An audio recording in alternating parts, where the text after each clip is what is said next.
19. Interdiction d'honorer l'idole même si on ne l'adore pas. Toute forme d'honneur accordée à l'idole, même si on ne la sert pas et qu'on ne se soumet pas à elle, ce qui serait à coup sûr de l'idolâtrie comme expliqué dans Décret 1, est interdite. On ne lui manifestera aucune forme de respect. De même, il est interdit d'admirer une idole, de s'extasier devant la beauté d'une idole ou la façon de la servir. Il est aussi interdit de prier devant une idole, de jurer en son nom, ainsi qu'il est écrit dans Exode chapitre 23 verset 13, « Vous ne mentionnerez pas le nom des autres divinités, on ne les entendra pas sortir de votre bouche. » De cela, on déduit aussi qu'il est interdit de faire jurer les autres par leurs idoles, car ainsi, on entraînerait les gens à leur accorder du respect. Le nom des autres divinités ne sera pas mentionné à cause de toi. On n'entendra pas leur nom à cause de toi, et tu ne causeras pas les autres à les mentionner avec adoration. 20. L'enfant de Noach n'a pas le droit de construire une idole, même s'il n'a pas l'intention de l'adorer, même s'il ne la fabrique pas pour son usage personnel, mais pour d'autres gens. C'est ce que la Torah décrit ainsi dans Exode chapitre 20 verset 4, « Tu ne feras pas pour toi une idole ou toute image », ou encore dans Lévitique chapitre 19 verset 4, « Vous ne ferez pas pour vous des idoles de métal ». Il est interdit de sculpter une idole de forme humaine ou de forme d'ange, juste pour l'art, ainsi qu'est écrit dans Exode chapitre 20 verset 20, « Vous ne ferez pas avec moi des idoles d'argent et d'or », c'est-à-dire des formes artistiques qui se tiendraient avec moi, à côté de moi, car cela entraînera très probablement de l'idolâtrie. 21. L'enfant de Noach n'a pas le droit de réparer ou d'établir des objets de culte idolâtres. Non seulement il ne doit pas façonner des idoles, mais il ne doit pas non plus fabriquer des objets pour en servir au culte de l'idole, quel qu'il soit. Donc il ne plantera pas des arbustes qui servent à l'idolâtrie, que certains adorent comme s'ils étaient des idoles ou qui ont une forme spéciale pouvant servir les idolâtres.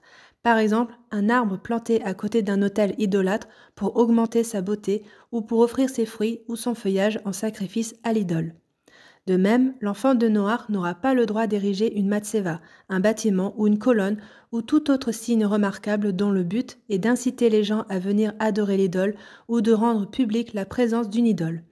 C'est ce qui est écrit dans Lévitique chapitre 26 verset 1, « Une idole ou une matseva vous n'érigerez pas pour vous », ou encore dans Deutéronome chapitre 16 verset 22, « Tu n'érigeras pas pour toi une matseva que Dieu a en horreur ».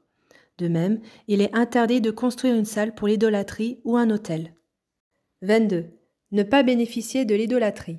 L'enfant de Noach n'a pas le droit de profiter de l'idolâtrie, ni des idoles, ni des objets de culte, ni des sacrifices, ni du vin des libations, comme est écrit dans Genèse chapitre 35 verset 2, « Enlevez les idoles étrangères qui se trouvent parmi vous et purifiez-vous ». Ou encore dans Deutéronome chapitre 13 verset 18, « Rien de ce butin banni ne restera attaché dans ta main ». 23. L'obligation pour tous les enfants de Noach de détruire et de déraciner toutes les idoles, tous les objets nécessaires à leur culte. Il est écrit dans Deutéronome chapitre 12 versets 2 et 3, « Vous détruirez certainement tous les endroits, c'est-à-dire tous ces endroits, où ces peuples ont servi, leurs idoles sur les montagnes. Vous détruirez leurs autels et vous briserez leurs matsevot, leurs arbres sacrés vous brûlerez par le feu et vous annulerez leur divinité, vous ferez oublier leur nom de cet endroit. » C'est une obligation, aussi bien pour l'individu que pour l'État, qui serait gouverné par des enfants de Noach, détruire toutes les idoles et leurs objets de culte qui se trouveraient en leur possession.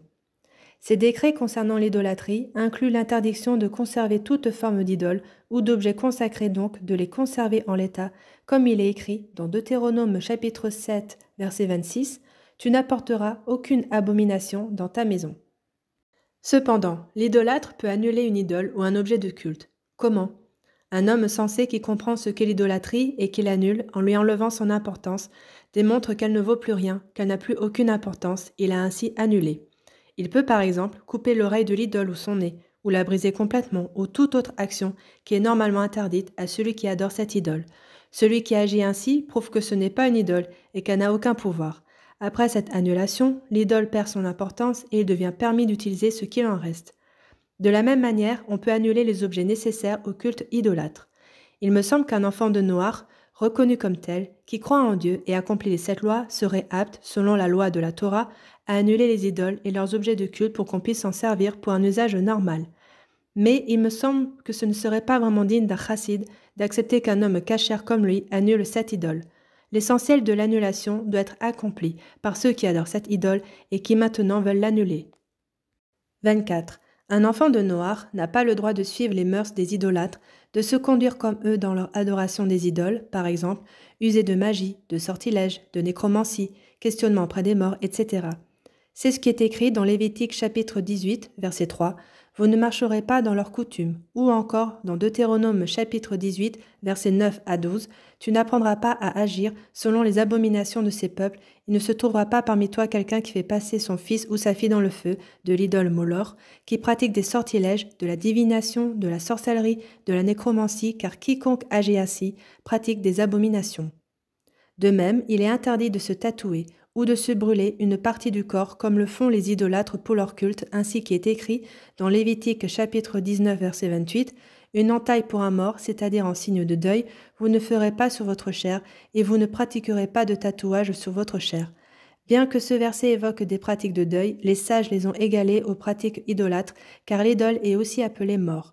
De là, on apprend qu'il ne convient pas à un enfant de Noach de se taillader ou de se tatouer en l'honneur d'un mort. Il est aussi écrit dans le premier livre des rois, chapitre 18, verset 28, à propos des prophètes du Baal et de l'Achéra, ils appelèrent d'une voix forte leur divinité, ils se tailladèrent selon leur coutume avec des épées et des javelots jusqu'à se faire saigner.